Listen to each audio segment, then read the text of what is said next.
Good morning everybody. We are going to start with 8th standard's second chapter of history, that is from trade to territory. In 7th standard, in the last chapter, you have studied that by 1707 the Mughal Emperor Aurangzeb died, and after the death of Mughal Emperor Aurangzeb, the governors who belonged to different small areas, who were governing the small areas, they became independent and set up their own kingdoms. We have studied about Sikhs, Jats, Marathas, etc. In last year's history. So many new kingdoms were set up in different parts of India.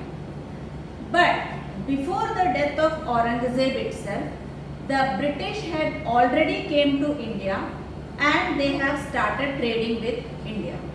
Now the interesting thing is how this small trading company became the masters of such a big empire, and this is very interesting to know, which we are going to study in this chapter from trade to territory. Now let us start the story from 1600. In 1600, the East India Company refers to the company which was coming to eastern side of the globe.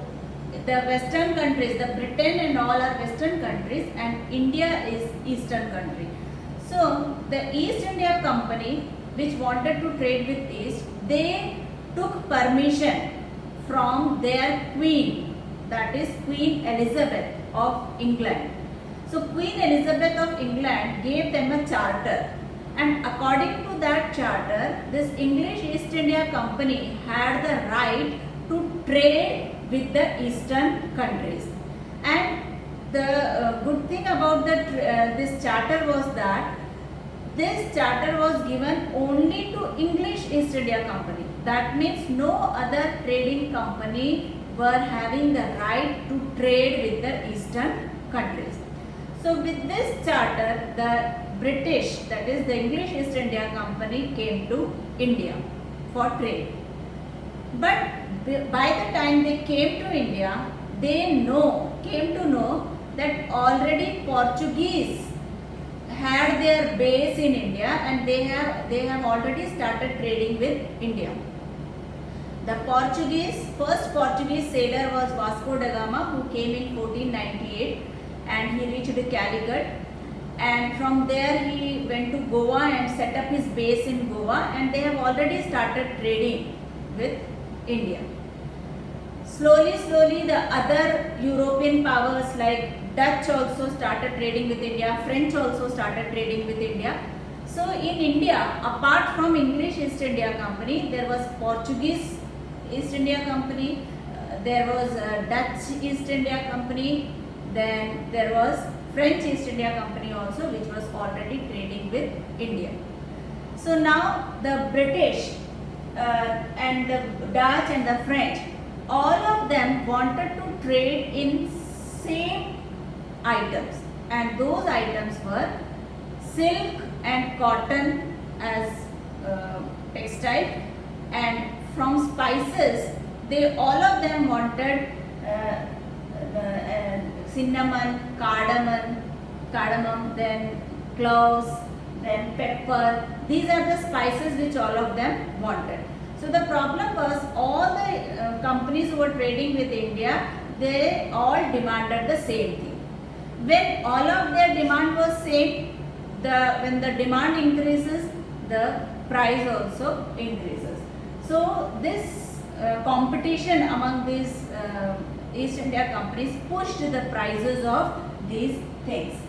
And now, to have a profitable trade, it was necessary to eliminate the rivals. That means every company wanted that only they should trade with India, and for that they wanted the other companies to go out of India.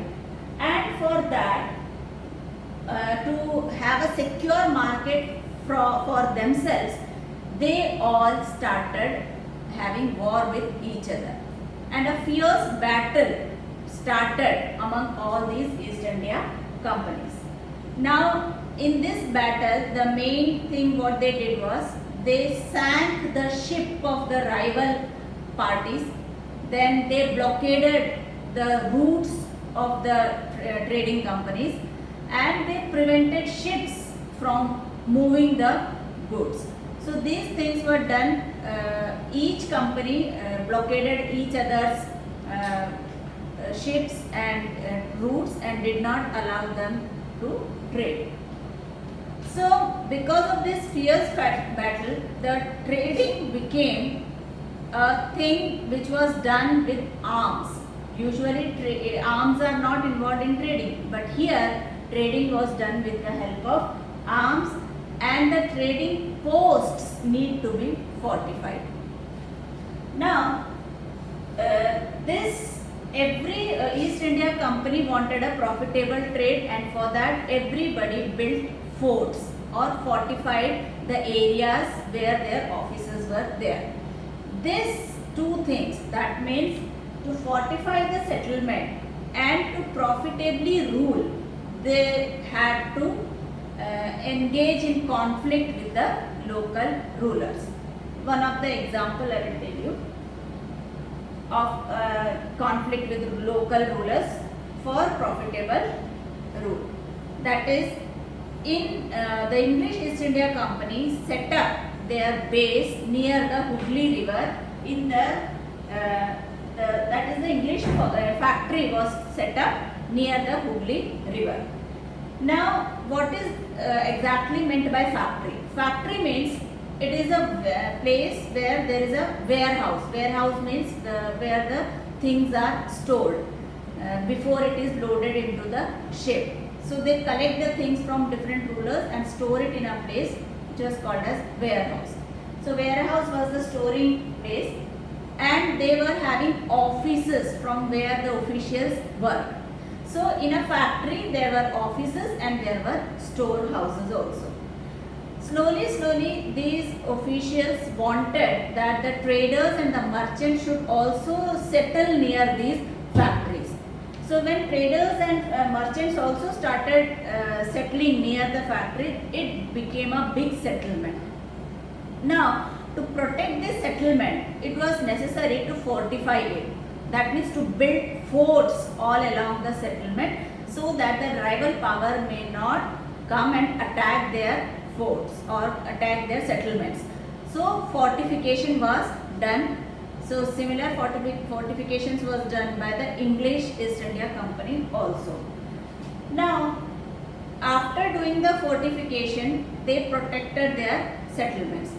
Now, because there were rivals for British East India Company or English East India Company, there were rivals like Portuguese, French and Dutch.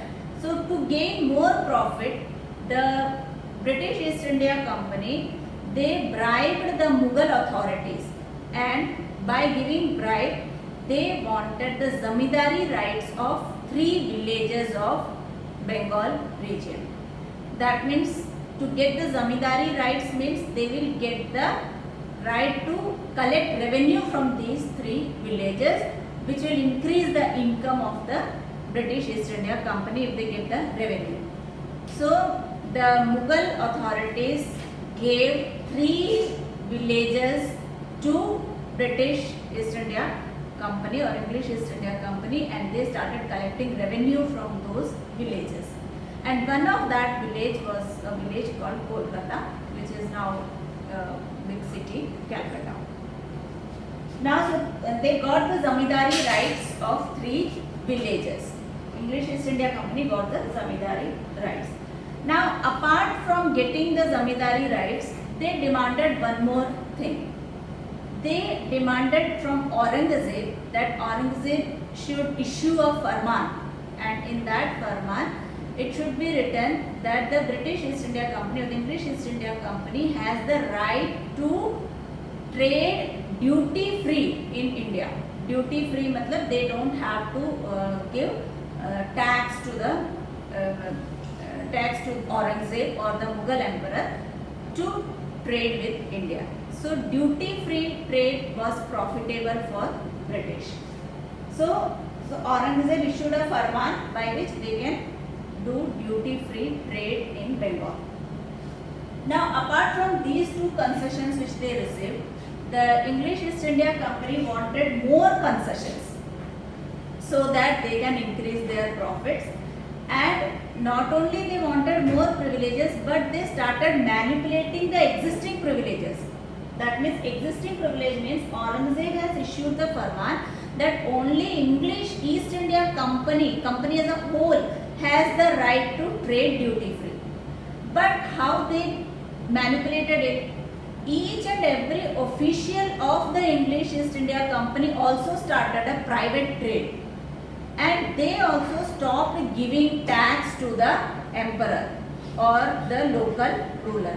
So each and every official of the English East India Company also started duty-free trade, and which was a great loss to the revenue of Bengal, and which was not allowed by Aurangzeb.